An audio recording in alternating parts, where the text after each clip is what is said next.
The first time Mara saw the light, it was half a block away. She was coming home from her shift at the library.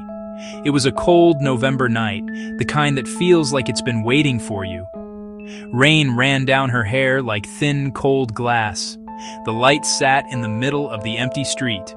It was small. It was very still. It looked like a plain lamp someone had left behind, but it did not make a shadow. No light pooled beneath it on the wet asphalt. Mara stopped. Her chest felt tight, like a band was cinching around her lungs. She looked at the dark windows of the houses lining the road. No one moved, no curtains twitched. The light pulsed once, a soft, silent beat. It seemed to breathe in the gloom. Blue and green rings spun inside its core. Her phone felt heavy and useless in her hand. She wanted to call someone. Instead, she crossed the road, her steps quiet. The light did not move. It blinked slow. Then, as if it had never been there at all, it was gone. After that night, she could not forget the feeling of standing alone under a light that cast no shadow. She had a dream of a white room. People in thin, sterile coats worked above her. A bright blade of light crossed her eyes, making her flinch. Her mouth tasted like old copper pennies. She told herself it was only a dream, a product of stress. She dressed in the half-light of morning and went to work. But the memory of the clinic, or what felt like a clinic, kept coming back in short, sharp flashes. A white chair that tilted back too far. A lamp that hovered above her face like a small personal sun. A woman with tired, patient eyes saying, "We only want to help you." Mara remembers a needle that did not sting. Her head felt soft, like rising bread dough.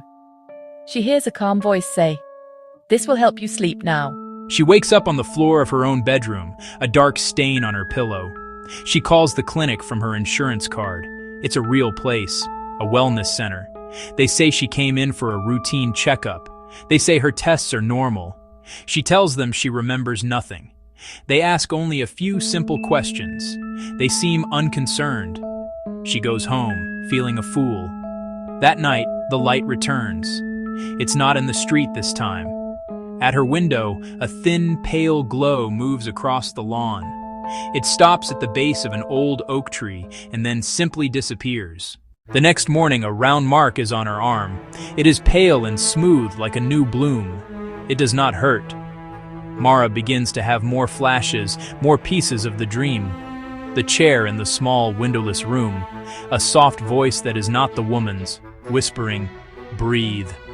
A clear glass tube that fills with a thick green fluid. Someone presses a cold, metallic pad to her chest. Sometimes she sees a wide, black sky full of star points. They tilt and come closer, growing impossibly large. She smells a cold, sharp scent when she sleeps, like ozone after a lightning strike. Her skin gets cooler to the touch, especially around the pale mark on her arm. She tries to tell Anna, her friend from work. They sit in the break room, the air smelling of stale coffee. Anna laughs at first, a kind, gentle sound. "You need some serious sleep, Mara," she says. Anna is not mean. She is warm and steady, a port in any storm. But as Mara talks, she sees Anna's face change for a second in the low light of the office. Her teeth look too white, too sharp. Her eyes look wet and ancient. Mara clutches the edge of her desk, the plastic cool against her fingers.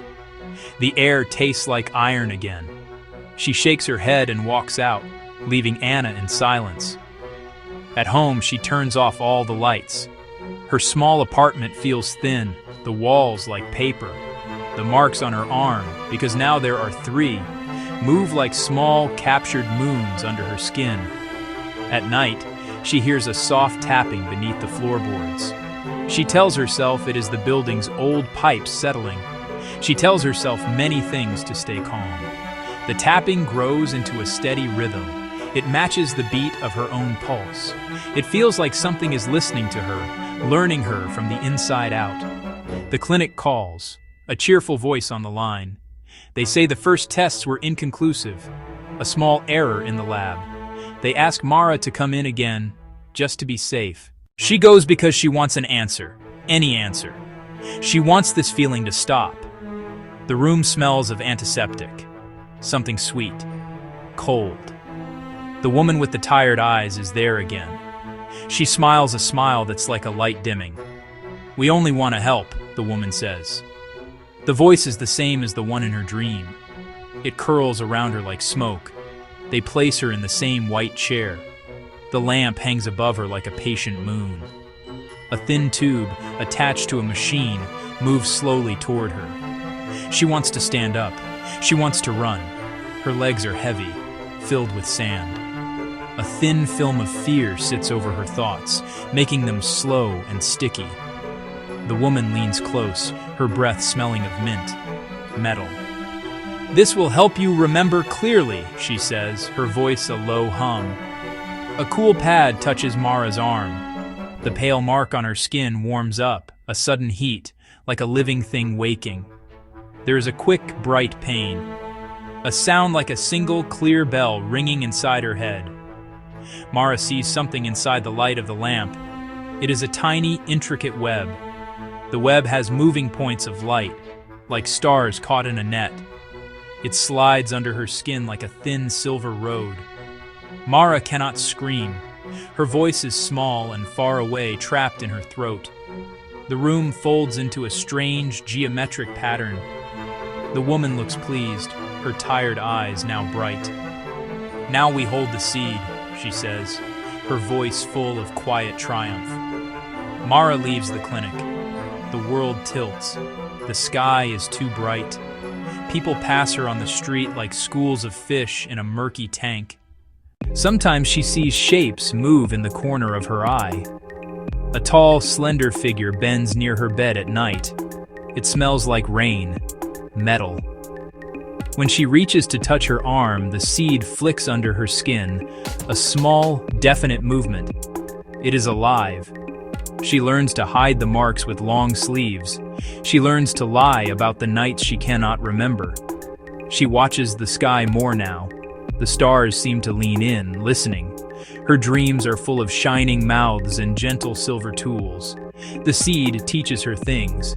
It teaches her to see in flats of light and shadow. It shows her other places in quick, silent slices of vision. The more she sees, the less she knows how to speak about it. The words feel wrong in her mouth. They are too small for what she knows. Years go by. The seed stays small, dormant. It connects to other things under her skin, a network of fine, cool threads. She starts to see thin, pale lights in the subway tunnels, in gutters, under the bases of council lampposts. She starts to hear a low, constant hum when trains pass underground. Once, a child at the park points at her. "Look," the child says to its mother. The child looks directly at Mara with an old, unnerving calm. Mara pulls her sweater down over her hand. The child walks over, touches the pale mark through the fabric, and does not cry. The child smiles, a smile like a small, distant sun. One night, she wakes in the complete dark of her bedroom. Her arm is warm, a deep and steady heat. The seed presses at the skin from underneath. She feels it move, a deliberate push. It wants out. It pushes again, harder this time. Her breath comes in shallow, quick bites of air. She sits up, her heart a frantic drum. On the nightstand, there is a small glass jar. She does not know when it came to be there. Inside the jar is a pale, little grain of something. It sits like a single, perfect bean. It glows faintly. Mara thinks, maybe if she takes it away, she will be free. She picks up the jar, her fingers clumsy. She opens the lid. The grain rolls between her thumb and forefinger. It is not hard or dry. It is soft and warm. It pulses with a slow, steady light. It is exactly like the light she first saw in the street all those years ago, a perfect, tiny copy.